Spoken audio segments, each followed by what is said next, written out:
बिस्मिल्लाहिर्रहमानिर्रहीम। अस्सलाम वालेकुम। फैसल अब्बासी हाज़िर खिदमत है। पाकिस्तान में इस वक्त जो सबसे ज़्यादा बात हो रही थी आज शाम से पहले तक वो थी कि नए आर्मी चीफ़ कौन होंगे, और बिलाखिर गुज़श्ता रात ये अबहम ख़त्म हुआ जब ISPR की जानिब से ये कहा गया कि जो समरी है वो GHQ ने भेज दी है वज़ारत दिफ़ा को। वज़ारत दिफ़ा ने भी इसकी तस्दीक की और वज़ीर-ए-आज़म पाकिस्तान इस सारे मामले में ख़ासे सरगर्म हैं। इत्तेहादियों से भी बातचीत हो रही है।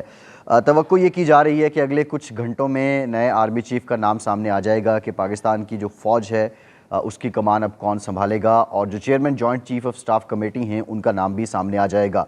लेकिन आज एक तकरीब जो GHQ में मुनक्किद हुई, बुनियादी तौर पर यह तकरीब 6 सितंबर को हुआ करती है, यौम दिफ़ा और यौम शुहदा की तकरीब। लेकिन अब की बार आपको पता है पाकिस्तान में तकरीबन 3-4 करोड़ सैलाब की आफत के बाइस लोग जो हैं वो मुतासिर हुए हैं। तो इस वजह से सैलाब मुतासरीन के साथ यकजहती करते हुए और बिलखुसूस फ़ौज और दीगर जो इदारे थे वो सरगर्म अमल थे रिलीफ ऑपरेशन में, रेस्क्यू ऑपरेशन में, तो यकजहती भी थी सैलाब मुतासरीन के साथ। तो ये तकरीब मुलतवी की गई थी और आज यानी 23 नवंबर को इस तकरीब का इनेकाद किया गया है।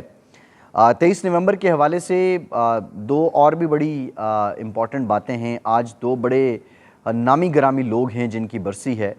वहीद मुराद जो पाकिस्तानी फ़िल्म के जाने पहचाने, जिनको चॉकलेटी हीरो कहा जाता है, तकरीबन 112 के करीब फ़िल्मों में उन्होंने काम किया, उनकी भी बरसी है। और जमीलुद्दीन आली, जितने आप ये खूबसूरत नग़मे सुनते हैं पाकिस्तान से मोहब्बत के, उनमें से अक्सर नग़मे जो हैं वो जमीलुद्दीन आली के लिखे हुए हैं, उनकी भी बरसी है। मैं इनसे मुतालिक भी बात करूँगा। लेकिन आज जो तकरीब हुई GHQ में, उसमें army chief general Qamar Javed Bajwa ने ख़िताब किया और अपने ख़िताब के आगाज़ में उन्होंने ये बात क्लियर की कि बतौर आर्मी चीफ़ ये मैं आखिरी ख़िताब कर रहा हूँ। 44 साल की सर्विस के बाद जनरल कमर जावेद बाजवा अपनी खिदमात अंजाम देने के बाद अब ये रिटायर हो रहे हैं। और उन्होंने ये भी कहा कि अजीम फ़ौज का सिपा सालार 6 साल तक रहने पर उन्हें फ़ख्र है। फ़ौज का काम मुल्क की जोग्राफियाई सरहदों की हिफाजत है, अपने फ़र्ज़ की अदायगी से कभी गाफिल नहीं होंगे। इस तकरीब के मौके पे अगर जो हम देखें तो जब कोर कमांडर रावलपिंडी हैं लेफ्टिनेंट जनरल साहिर शमशाद मिर्ज़ा, जब शुहदा की यादगार पर फूल चढ़ाए गए तो वो उनके साथ थे। जो क्वार्टर मास्टर जनरल हैं लेफ्टिनेंट जनरल आसिम मुनीर, उनके लिए जो नशिस्त मुख्तस की गई थी वो उस पर बैठे रहे। जनरल अज़हर अब्बास भी अपनी मुख्तस करदा नशिस्त पर बैठे रहे। अब ये जो सारी तकरीब थी, इसके बाद तो लोग, ज़ाहिर है हमारी कौम का जो सबसे आसान काम है नुक्ताचीनी करना या फिर क़यास करना या अपने मफरूज़े करना या तुक्केबाजी करना, वो हम करते रहे। सोशल मीडिया आप देख लें, उस पर तो अभी से इस तकरीब की से ही बहुत से लोगों ने इस तकरीब को देखते हुए ही नए आर्मी चीफ़ का नाम जो है वो अपने तय बना दिया और फिर तुक्केबाजी भी शुरू कर दी। बहरहाल ये अभी तक हकीकत इसलिए नहीं है कि गवर्नमेंट ऑफ पाकिस्तान ने इसको ताहाल अनाउंस नहीं किया है। दूसरा जो इम्पॉर्टेंट बातें हैं अगर इस सारी तकरीर में देखी जाएं, आर्मी चीफ़ ने यह भी कहा कि झूठा बयानिया बनाकर मुल्क में हिजान बर्पा करने की कोशिश की गई, गैर मुल्की साजिश हो और फ़ौज खामोश रहे, ये गुनाह कबीरा होगा। 2018 में RTS को बहाना बनाकर हुकूमत को सिलेक्टेड का लक़ब दिया गया। 2022 में अदम एतमाद से आने वाली हुकूमत को इम्पोर्टेड कहा गया। सियासत में फ़ौज की मदाखलत गैर आइनी है। पाक फ़ौज आइंदा किसी सियासी मामले में मदाखलत ना करने का अज़्म कर चुकी है। पाकिस्तान आज संगीन मुआशी मुश्किलात से दो चार है, गलतियों से सीख कर आगे बढ़ना होगा। Army chief general Qamar Javed Bajwa ने यह भी कहा कि जो ये रवैया रहा है, अब सियासतदानों को भी अपने रवैये पे नज़रसानी करनी होगी। वो ये कहना चाह रहे थे ये इम्पोर्टेड और सिलेक्टेड का जो रवैया है अब इसका कला कमा करना होगा, अदरवाइज़ ये मुल्क के लिए नुकसानदेह साबित हो रहा है। अब मामला ये है कि बज़ाहिर तो एक गैर सियासी ओहदा है उनका, बज़ाहिर तो उनकी जो स्पीच है वो गैर सियासी है, लेकिन पिछले कुछ अरसे से 6-7 महीने से जो पाकिस्तान की फ़ौज के साथ किया गया, और मैं बबांगे दोहल कहूँगा कि इमरान ख़ान, उनके हवारी और उनके कारकुनों ने सोशल मीडिया पे जिस तरह तज़हीक की, इवन यहाँ तक कि जो शुहदा हैं उन पर भी शक करते रहे और ऐसे ऐसे ट्रेंड्स चलाए गए जो यकीनी तौर पर पाकिस्तान की फ़ौज और पाकिस्तान के अवाम के बीच एक फ़र्क और एक खलीज और एक तफरीक पैदा करने की कोशिश थी। تو آج جانے سے پہلے جنرل قمر جاوید باجوہ کو آ کر یہ بیان کرنا پڑا اور یہ بات کلیئر کرنی پڑی کہ پاکستان کی جو فوج ہے وہ پاکستان کے عوام کے ساتھ مزید مضبوط ہوگی، اور یہ جو کوششیں کی جا رہی ہیں یہ کوششیں قطعی طور پر پاکستان کے حق میں نہیں ہیں۔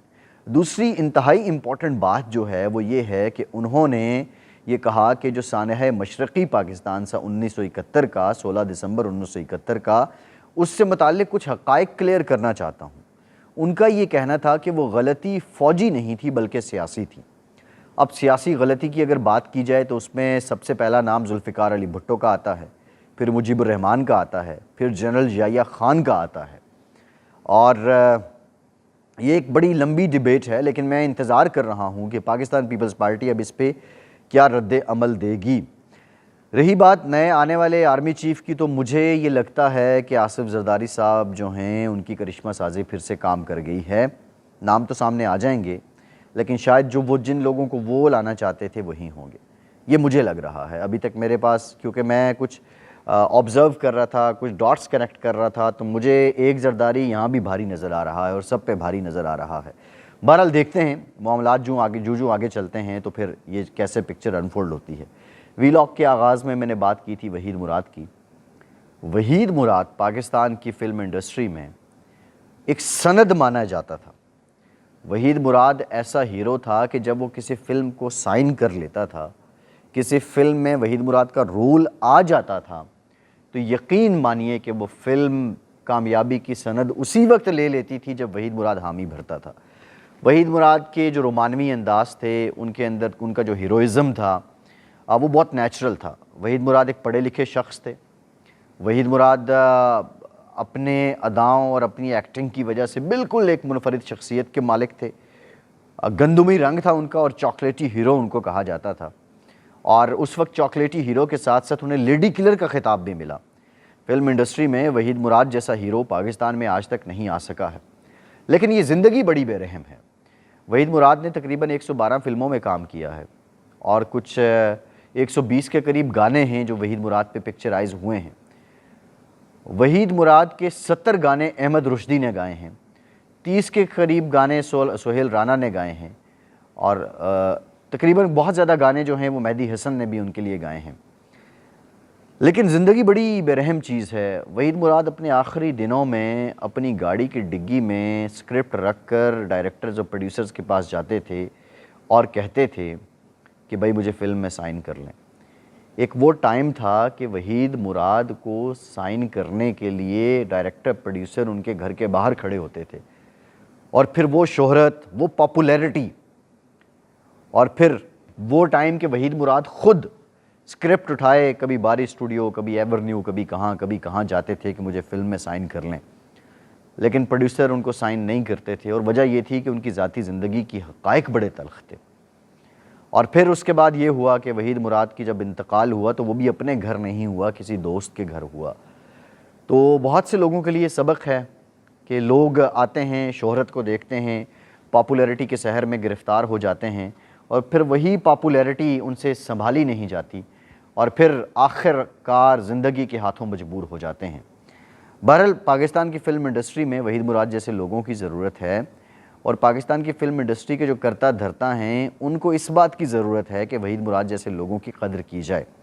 جمیل الدین علی صاحب کا بھی ذکر کیا، ان کے لیے بھی دعا ہے۔ انہوں نے پاکستان کے لیے بہت سے نغمے لکھے، اور اس وقت لکھے کہ جب ضرورت تھی، اور ان کے لکھے ہوئے نغمے جب محترمہ نور جہاں صاحبہ کے گلے سے نکلے، شوکت علی کے گلے سے نکلے، اور دیگر گلوکاروں نے اس کو گایا، تو یقین مانیے کہ وہ کلام امر ہو گئے، اور وہ ہر نسل کا کلام بن گئے۔ آج بھی سنتے ہیں تو خون میں جوش دوڑنے لگتا ہے۔